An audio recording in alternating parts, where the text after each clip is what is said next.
Middlesex made the most of the improved batting conditions on the second day of their LV County Championship match with Lancashire at Lords, with Sam Robson, David Milan, Owen Morgan and Neil Dexter all amongst the runs to put their side well on top at the halfway stage of this match. Middlesex removed their opponents for 266 on the first day, but found themselves on 1 for 1 in the second over of their reply when Chris Rogers was taken down the leg side off what was only Carl Hogg's second delivery of the summer. Hogg delivered a good opening spell from the pavilion end and was close to also bagging the wicket of Robson with a good shout for LBW. Robson survived, however, and then started to make solid progress with Milan as his partner. The sun was out, and over the years that always has made batting a little easier at the home of cricket.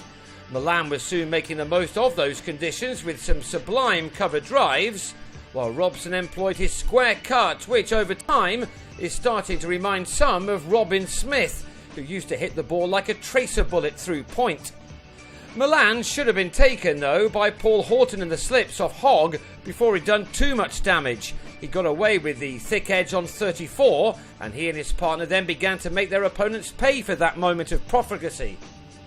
Middlesex have had an up and down season so far, with 2 very good wins at Lords against Nottinghamshire and Yorkshire, and 2 defeats on the road at Hove and Edgbaston. Back at home, these two were just starting to bat their side into another good position as they carried their partnership into 3 figures. Both men made 50s. Robson was there first off his 88th delivery. He struck 8 fours in what was another impressive knock from the opener, who's made a fine start to this new and important campaign for him. With each knock, a place in the England side appears to get ever nearer. For a man who looks so good at the crease, recent scores of note have not been forthcoming for Milan. He had a top score of just 61 last year, a year when he raised his bat only twice in 19 championship innings. This shot took him to his first half-century of this season. He arrived at that point off his 97th ball, from which he'd found the fence on 10 occasions. Perhaps the best way for Lancashire to break this stand was with a run-out, and that's exactly what happened. It was a risky run, and Robson was beaten by Lewis Rees's direct hit in spite of the dive. Robson was gone for 51. So Morgan came in with his team on 108 for 2 and trailing by 158.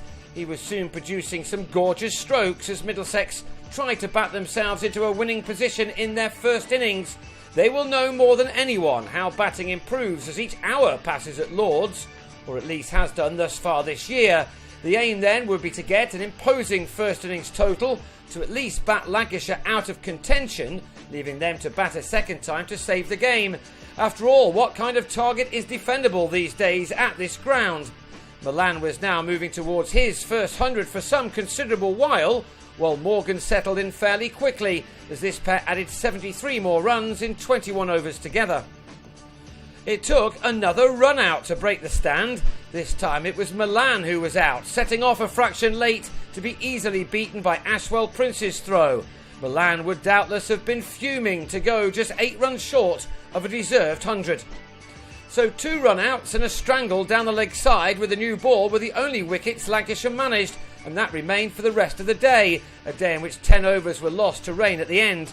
This is Morgan getting to his 50, which had used up 76 deliveries from those he'd struck 8 fours. Perhaps too many times Middlesex's middle order faces some criticism, and they're often blamed when the side has one of its collapses. No one could criticise the efforts on this occasion, as Morgan and his new partner Neil Dexter put their team ahead with only 3 wickets lost. Dexter, fresh from his career best performance with the ball on the previous day, was now adding valuable runs to the total too. This shot off Simon Carrigan carried the distance. Morgan was close to being bowled late on before the rain arrived. Glenn Chappell found the right amount of movement only for the ball to bounce a fraction over the stumps. So it was Middlesex's day in the end, and one which has now put them in control of this contest. With Morgan on 76 and Dexter on 44, the home side have moved on to 275 for 3, and that gives them a 9-run lead going into the penultimate day.